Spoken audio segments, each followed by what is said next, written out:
making of this particular incarnation of 100th Window was probably only 6-7 months, which is obviously not a long time, but for us.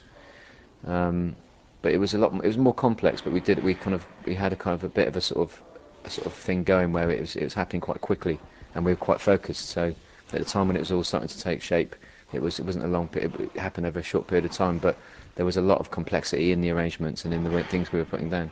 That we've used a lot of instruments, and we've been quite.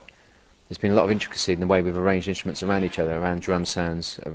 Normally before, when we'd sample things and use sort of break beats, there'd be this kind of the thing about this one sort of solid sort of body going through a track, and it meant everything had to respond to it. And when you Right. took it away, there was a gap there. And I want to try and create a bit more of a sort of like a sort of a proper relationship between the different parts, the different instruments and the beats, so they would respond to each other as you arrange the tracks a bit.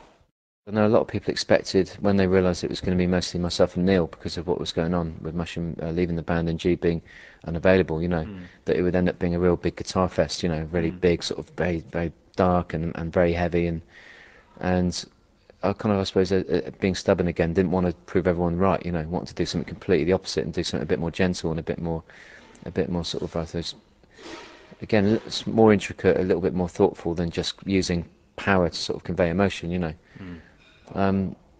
So I mean, most of the fights that took place over Mezzanine were fights between me and Mushroom about the guitar ideas and about the new wave approach to it, as opposed to the hip hop soul approach. So I got over all that. We had that conflict, and there wasn't there on this record. I think that.